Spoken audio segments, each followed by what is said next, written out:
when I'm getting to the bag, ayy. Got the foot on the gas, pedal to the metal when the lane moving fast, ayy. Let them all cross. If they hate, then let them hate and make a bigger boss, ayy. This episode is brought to you by SPI Logistics, the premier freight agent logistics firm in North America. For over 40 years, SPI has been diligently building the most successful freight agent network to provide first-class relationships for our shippers, receivers, and carrier partners.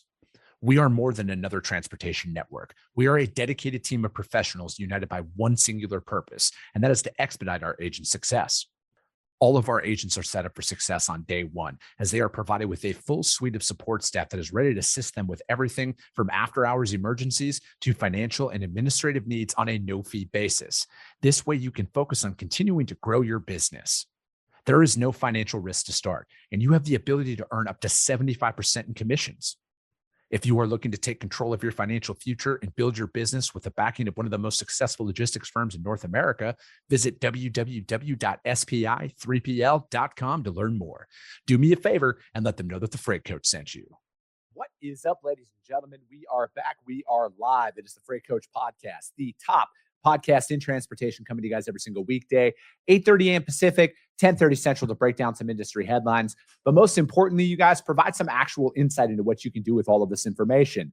If this is your first time tuning in, welcome. This is the real side of freight, ladies and gentlemen. And I do say that before every single show. And what I mean by that is I only speak with transportation professionals, because at the end of the day, I want to talk to the right individuals who have done what you're looking to do or who are currently doing what you're trying to achieve, so you can take that information, apply it, utilize it, and see a meaningful difference in your business and your life. Happy Monday, everybody. I know absolutely nobody actually wants to be at work today, but we are, and we're here, and we're going to dive right in and talk about a topic that I'm very, very, very passionate about. And that's always rewarding the people who are doing the right thing out there. And kind of removing a lot of those hurdles that a lot of them have to jump through. And especially right now in our industry with the amount of fraud and stuff that's going on, it's just like, it's like an insurmountable uphill battle. And today's guest, she's back on the show, and we're going to break down everything. She's got some really good ideas out there. So I'm a good friend, Pam Polyak with Polyak Trucking, back on the show. So Pam, thank you so much for taking the time to join me here this morning. Absolutely. Thanks for having me and getting me on a channel that's passionate about what we've got going on here and how we can help the industry kind of survive and hit the ground running in 26. So thanks for having me. Appreciate it.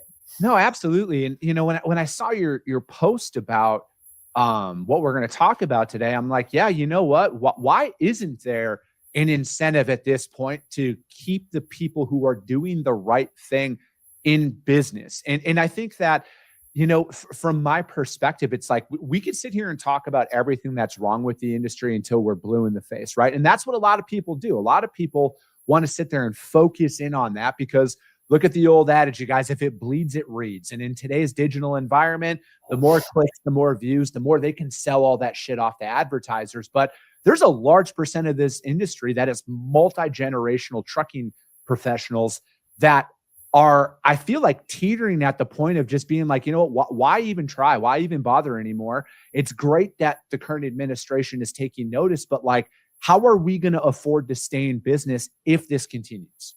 Yeah, absolutely. That's where the entire idea came from. I had been talking to my dad, who retired in 2019, and I bought him out as the third generation owner. I said, the words that we hear now every single day from fraud and theft were things that he never even had to worry about. Yeah. The biggest concern were padlocks and locks on the pigtails and that kind of stuff. And then as the industry changed, okay, then GPS became a thing. And then you needed GPS on trailers, and that added expense. Okay, it makes sense. For us particularly, we're a huge drop trailer carrier. That makes sense. All of a sudden, it just works. And now in the last 3 to 4 years, particularly for us, we've seen it every single day. And I think it's gotten so bad that nobody can keep up from a technology standpoint. And we have to continue to use time and resources to defend that we are a good person, to new customers, new brokers, to defend that we are not the ones that are fraud, right? And that's all costing us time and money. And so my question to the government is, how can you help us good carriers? How can you say they meet all of these thresholds, They do these safety things. They've done their IFTA on time. They've paid their heavy use tax. All of these different criteria that we can come up with and say, you've done a good job. Let's reward you now. Let's turn around and give you a tax credit. Let's get you a break. Let's give you a grant. Do something to help the good guys from suffering so bad as we try and change the narrative of the fraud. So what do you mean by you have to spend more money to prove you're a legitimate carrier? I think like that's I feel like I know, like I definitely know the answer to that, but I want to put that out there because I feel like that's an oversight by so many people out there because, again, technology is great, but like at what expense, because it's like there's only shocking in the real world, you guys, when you operate off of a legitimate P&L, when you're a bootstrap company and you don't have a bunch of cash to burn, you have to look at a lot of this stuff out there. And, again, so like what are some of those hurdles you have to jump through, Pam? Well, when you're turning around, especially signing up with a new broker, right? There's obviously the risk that they are the fraudulent ones on the other side. But at the same time, they're going to take the good ones are going to say to us, hey, we want a picture of your driver holding up his driver's license next to the DOT on the truck, right? So now we're pulling that driver over, we're reassigning things like that. So there's a time element to it. But then from the cost standpoint, we're implementing all of these systems, right? You've got to be the carrier with highway. You've got to be with RMIS. You're adding all of their tracking, all of their systems. The drivers need to download every single one of their tracking GPS apps that they can come up with and accept the tracking and just go through all that time hurdle of proving that we're where we say we're going to be. Yeah. And then God forbid if dispatch needs to change the driver last minute, oh Lord, that can certainly be a thing too. And it's just, we're constantly trying to show that we are a good company. And now, and this is going to be a little off topic of what you're talking about, but it's this theory now that I started my brokerage almost 17 years ago. Yeah. And it shows at this exact location, this terminal that I built, we are based here, my logistics and my assets. And now all of a sudden that's a bad thing. Yeah. All of a sudden I can double broker. All of a sudden I can be fraudulent and people are declining us because our address is the same. But then if I go through and I change it to like my personal house, now what? Yeah. Like you're constantly needing to prove who you are and what you do as a business, but it has nothing to do with longevity anymore. It's not saying, okay, Polyak's DOT number has been active for 55 years. They don't care about that anymore. They don't care that the brokerage has been around since before fraud was ever even a conversation. But now the fraudsters, whatever you want to call them, right? They're breaking into our systems. Mm-hmm. They're doing identity theft. They're duplicating the bill of ladings. They're doing all of these things. And at the end of the day, who's paying the cost? The assets are, right. If we do a broker that it had no intention on paying the bills and we picked up a legit load at a legit shipper and we took it to a warehouse, unbeknownst to us, it's the whole thing is a fraud. And you don't find out until 30 days later when you're trying to contact them for pay and there's been no pay. So we're also taking the hits on not getting the receivables met as well. Yeah. So it just becomes a very complex system of how much time and energy we're putting into things to protect ourselves. And it's exhausting. To your point, we're going, why do we have to keep proving ourselves? And I get the theory of it. It's just a generic question. We have to keep proving ourselves, but there's no help us, because it's the bad guys that are winning. It's the guys who aren't doing their IFTA right. They're lying to insurance about how many miles they're running. They're non-existent in America. All of those things that are happening that are lowering the price of the market to begin with. But then they're adding all these added insurance, right?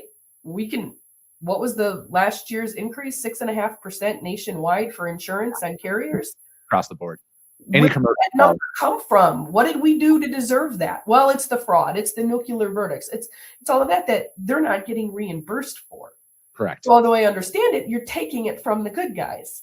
You're taking it from the guys, and then you're blaming it on SMS scores at times and cab reports. Well, we all kind of know that SMS system is very shaky to begin with in terms of how it calculates out things.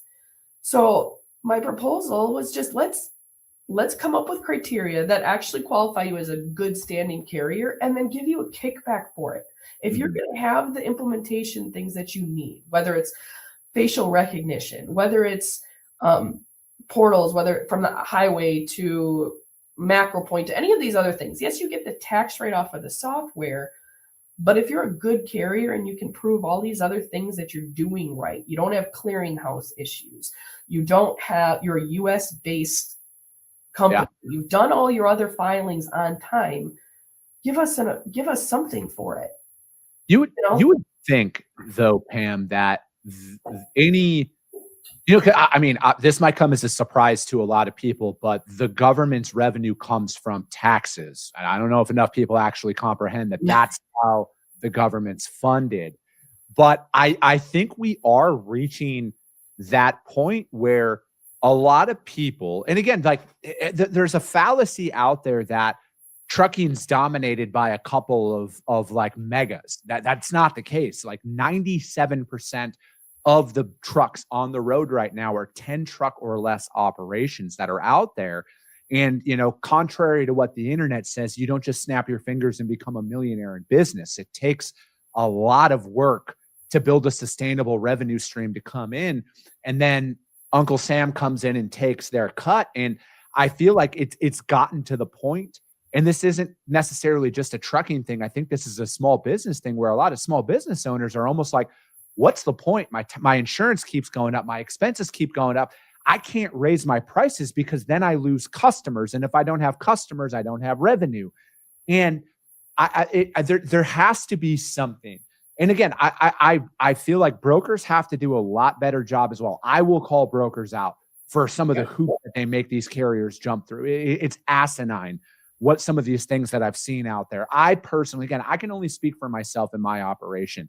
We like to work with the same trucking companies time and time again. I do not like going out to the spot board unless I have to. And that is only if my regulars are not in the area. Then we have to go out and source new capacity. But if I'm working with a carrier and, things happen, I know that I've been doing this long enough, Pam, to know, like, I know the risk of onboarding an unvetted carrier is far greater than paying my regular more money to do the freight, because I know what comes along with. And then I also know the direct correlation to the customer acquisition costs. Like, shippers are not taking inbound calls as much as people want to think they are, right? Like, they don't need any additional help right now. So it's like, once you have business, you have to protect that business. And I don't know why you would go out there to try and save $100, because that's ultimately what people are doing when they drop the legitimate carriers that are out there. So again, my long-winded response is like, I think what you're proposing,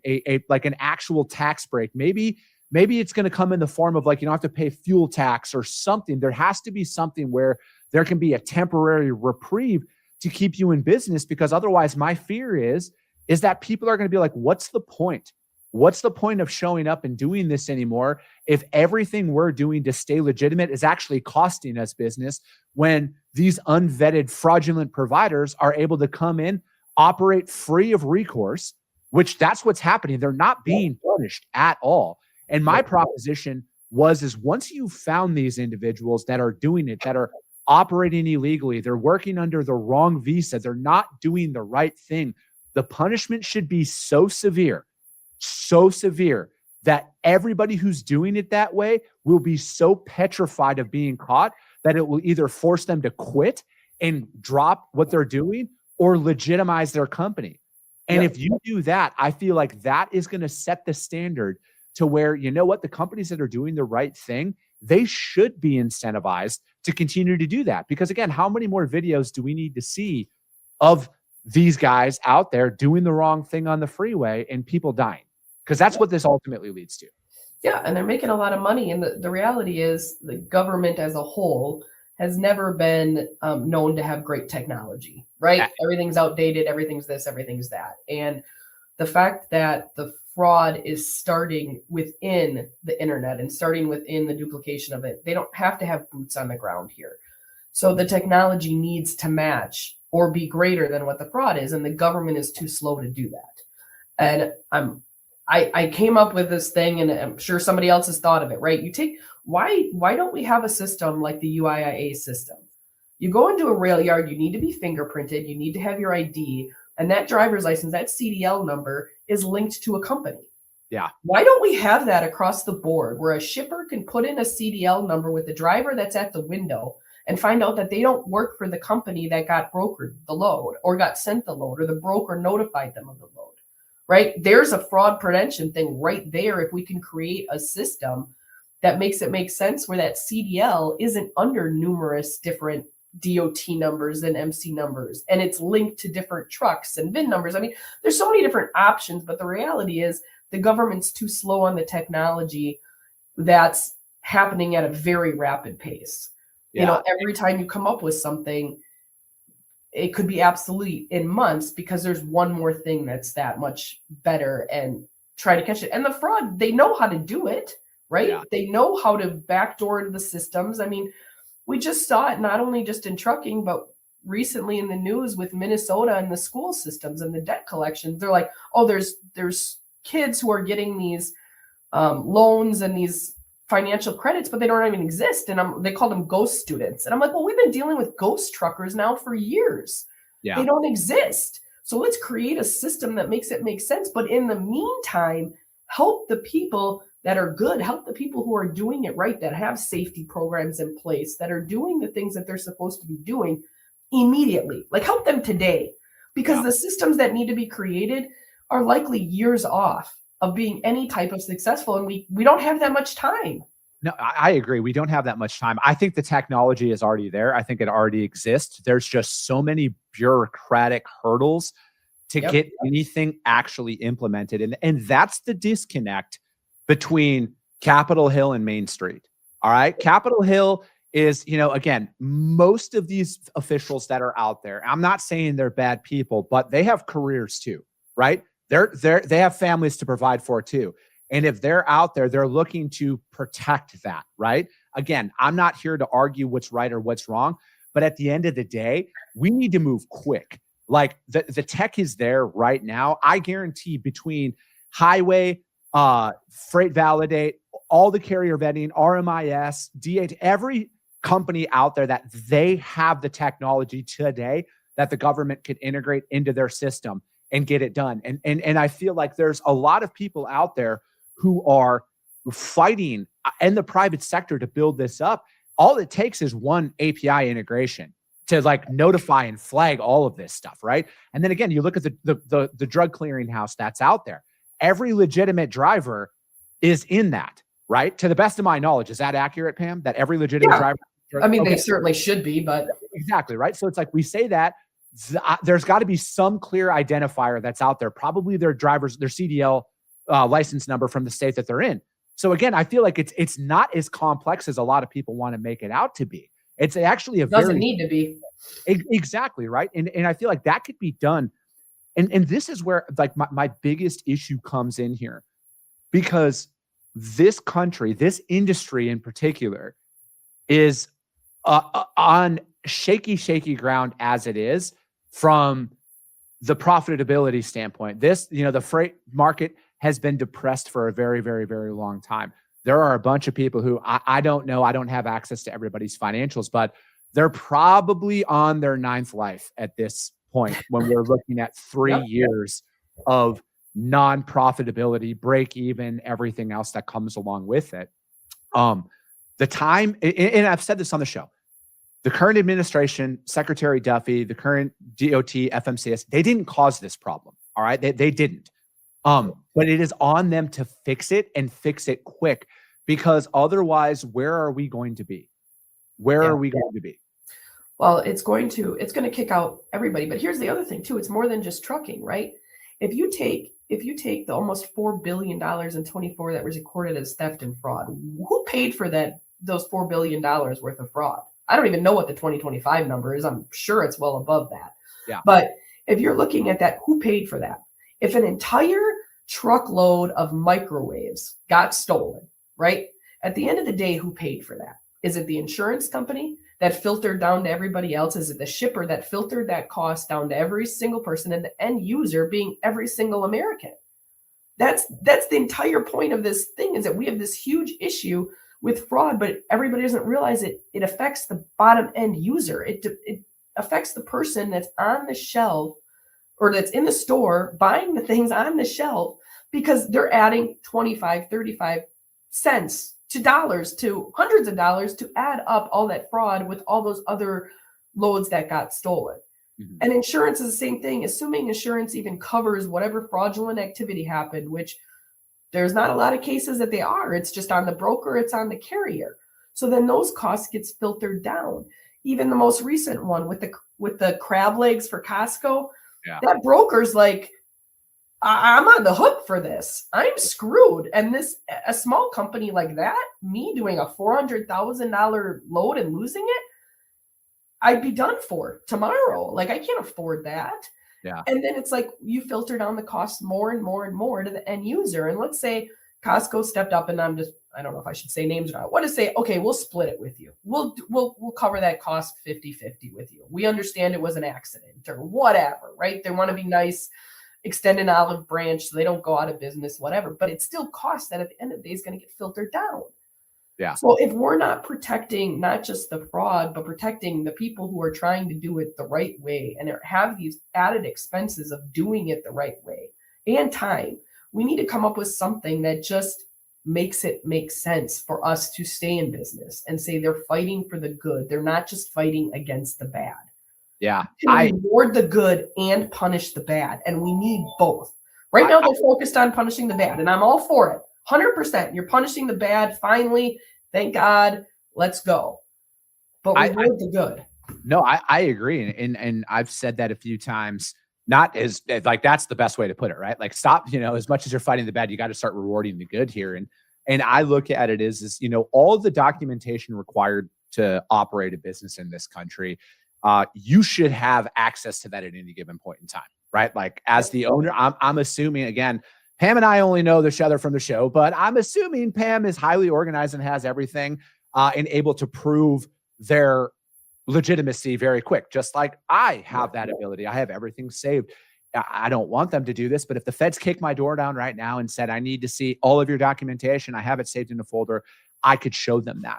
I feel like it's gotten to the point to what you're describing there is like, how do we have this on the FMCSA's database that filters into all the vetting software that's out there? Just a simple gold badge. Hey, up to date on their taxes, EFTA, all of that stuff. They're legitimate. Work with them. And again, if they can't prove that stuff, and if there's any ounce of inability to prove the legitimacy of their company, they should be temporarily shut down. Like if you are not organized, you should not be moving freight. All right. And I say that on the broker side too. Straight up, if you cannot prove you are a legitimate business, you should be temporarily deactivated until you can have any sense of like organization to show that, like, hey, I'm here, I'm legit, and everything else. And then, like, furthermore, I look at a lot of these things like there's a growing trend of people selling their business, air quote, on like Facebook, and then people are coming in and getting access to that.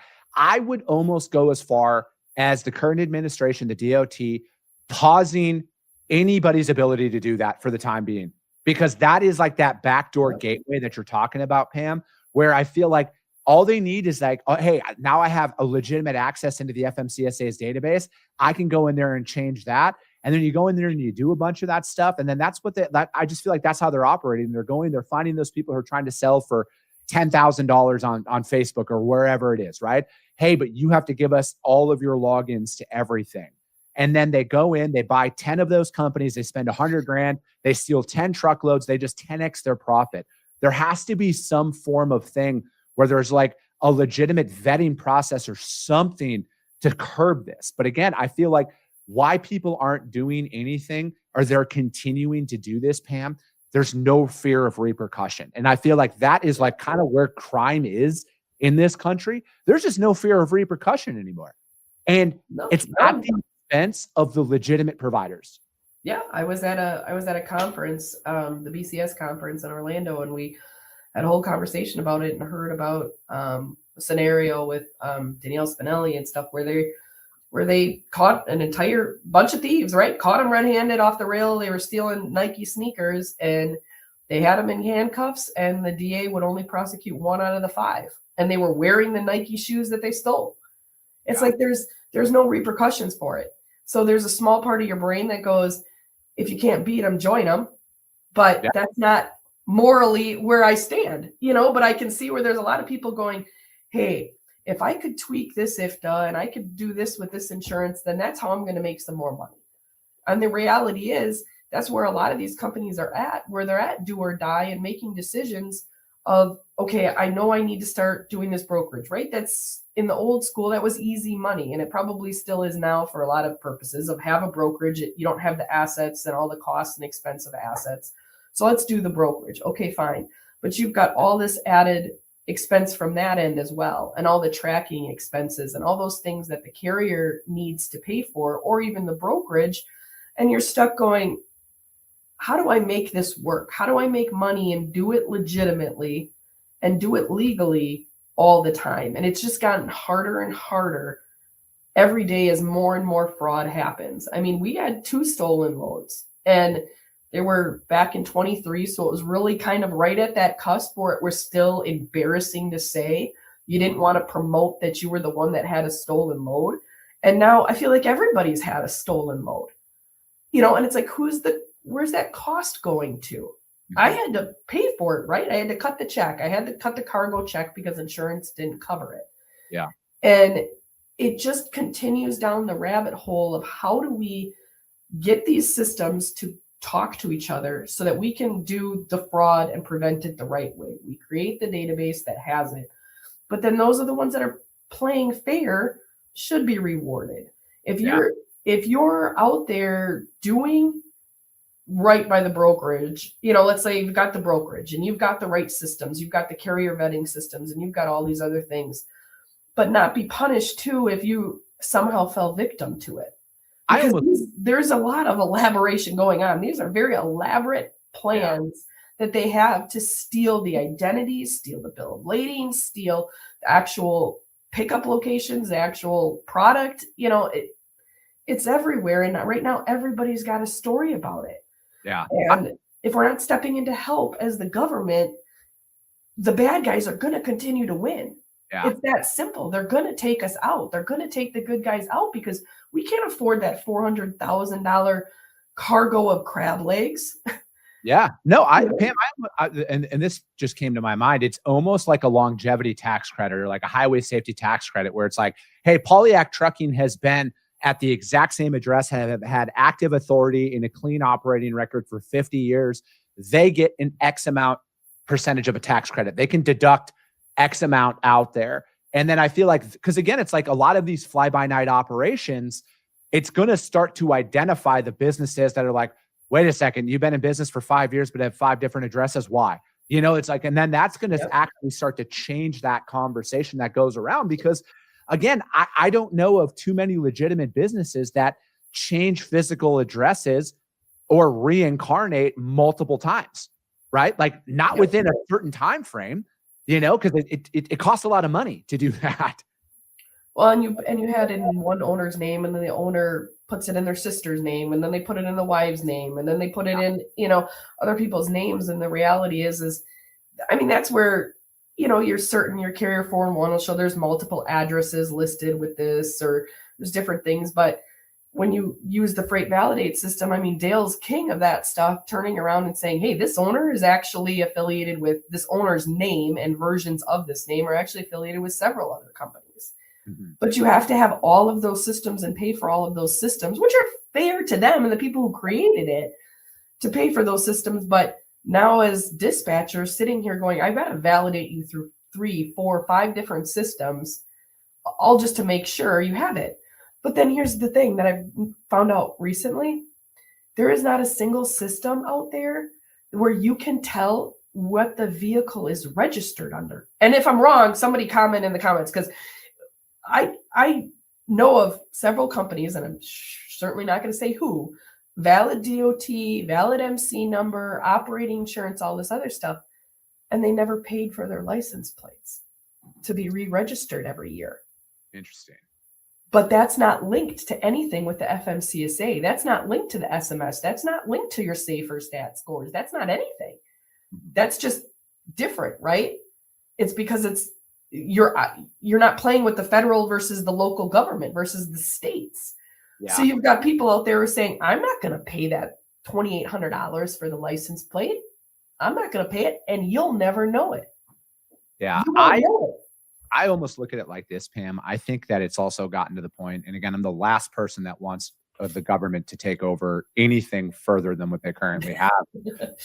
But I also look at it that we need to remove the state's ability to delineate what's legitimate, what's not when they're on federal highways and operating in interstate commerce. I feel like if you're going to do interstate transit at all, I feel like it's kind of gotten to the point where it needs to be federally regulated only. There has to be one set standard out there. If you're going to get a CDL, it doesn't matter what state you're in, you got to do it this way. If you're going to operate a business, it doesn't matter what state you're in, you got to do it this way. There has to be federal oversight at that point, because I feel like, again, there would be less and less of a likelihood that things could fall between the cracks. Because again, if there's, again, you have the federal government, the state government, the city government, county, whatever. There's a bunch of different layers and none of the systems are talking. So I feel like if you're going to be in transportation, you're going to do interstate commerce at all, that should be a federal thing at the end of the day. And that's just where it should all start. And I feel like they need to centralize all of that data and all of that information. Yeah, I 100% agree. And I think that's the only thing that's going to save it. Again, it's just the government we're talking about. I know. To your point, the technology's there. We can do it. I know we can. I know people themselves who can write the codes to make it work. Yep. But instead, they're doing everything else that they can to help. But we're pinrolled into the government's got to put in their part. And in the meantime, while we're creating all this extra added expense to do what we can, and the government's not doing it fast enough. And trust me, I said it with a great amount of respect. I completely love what 2025 looked like in terms of what transportation is doing as a whole, 100%. And I'm grateful for it, because this is the first time in years we're feeling like there could be a positive change going on. Yeah. But it's not going to happen fast enough when the fraud is in our computers. Yeah. I think we're at that point, Pam, where it's like, I'm right there with you. I love the attention that things are getting, but like, we can't let this continue to go on to where legitimate companies are going to go under, and then we're going to be in an even worse environment than we are right now. But Pam, that's going to be it for today. How does anybody reach out to you though to find out more about what you got going on? Well, I've got two different kind of companies. I've got Polyak Consulting.com, which is I help the 1 to 10 truck operations do internal audits, DOT audit, mock audits, those kind of things, help those companies out. But also PolyakTrucking.com, Pam at Polyak Trucking or Pam at PolyakConsulting.com. Shoot me an email. Also find me on LinkedIn, all the socials, all the fun socials out there. Perfect. Pam, I appreciate it. Thank you so much for joining me. But that's going to be it for today, ladies and gentlemen. As always, if you got value in what you heard and you're not subscribed, subscribe to the show, you guys. And if you're feeling ambitious, rank it on iTunes and Spotify, because if you saw value, your network's going to see it as well. I appreciate you guys. I love you guys. And we'll be talking to you soon. Came back with a bang. Window down, yelling out money, anything. Hey, ooh, got the foot on the gas. Pedal to the metal when I'm getting to the bag. Hey, got the foot on the gas. Pedal to the metal when the lane